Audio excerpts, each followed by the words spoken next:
Berita yang menggemparkan buat seluruh rakyat Malaysia. Baru-baru ini sayap tentera Hamas memberi amaran bahawa tentera Israel akan dibawa pulang ke rumah mereka dalam beg mayat hitam. Gaza akan menjadi sumpahan sejarah buat Israel, kata jurucakapnya Abu Ubaidah. Ini selepas tentera Israel mendakwa telah mengepung bandar Gaza yang padat dengan penduduk berikutan perluasan operasi darat. Al Jazeera melaporkan penasihat kanan krisis Donald Trump sebagai mendakwa bahawa Israel telah menggunakan fosforus putih sebagai senjata di kawasan awam berdasarkan siasatan terhadap 4 insiden pada 10, 11, 16 dan 17 Oktober.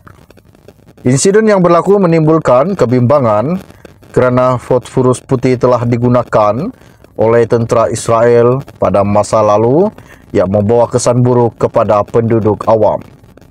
Ini adalah sesuatu yang tidak boleh digunakan di kawasan yang terdapat orang awam. Ia bukan senjata terlarang, ia boleh digunakan di medan perang dan tentera menggunakannya secara sah. Tetapi ia tidak sepatutnya digunakan di tempat yang ada orang awam, katanya.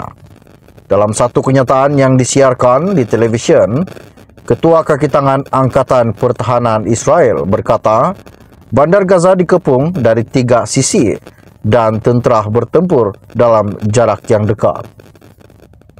Pasukan Israel berada di tengah-tengah Gaza Utara, beroperasi di bandar Gaza di sekelilingnya.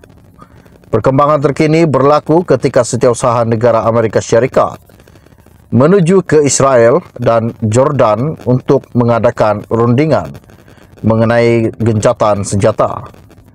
Blinken berkata dia bercadang membincangkan langkah konkret untuk mengurangkan kemudaratan kepada orang awam di Gaza. Terdahulu, Presiden AS Joe Biden berkata, konflik yang sedang berlaku yang telah menyebabkan ribuan nyawa terkorban sejak 7 Oktober lalu perlu dihentikan untuk sementara waktu. Menurut BBC, dia membuat kenyataan itu selepas seorang mengganggunya ketika berucap dalam satu kempen bagi mengesah supaya gencatan senjata diadakan. Dalam meneliti misi, BBC menyatakan bahawa diplomat AS mempunyai tugas mencabar, meyakinkan Israel tentang sokongan berterusan AS sambil meningkatkan tekanan untuk mengurangkan kemudaratan kepada penduduk awam di Gaza. Kemusnahan di wilayah Palestin itu juga meningkatkan ketegangan dengan jiran-jiran Arab Israel dan berisiko untuk meluaskan konflik. Sementara itu, dalam temu bual dengan BBC, warga Israel dan istri dan juga anak perempuannya masih menjadi tebusan, berkata kanak-kanak harus dihindari daripada konflik itu.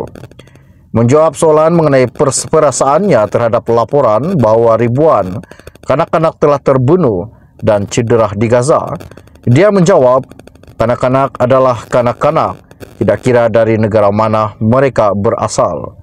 Kanak-kanak perlu dihormati. Saya tidak boleh membenci walaupun anak-anak musuh saya. Bagaimana anda boleh membenci kanak-kanak, katanya. Sekian info ringkas dari saya untuk anda. Kita akan berjumpa lagi. Salam jumpa dan salam kenal semua. Bye-bye.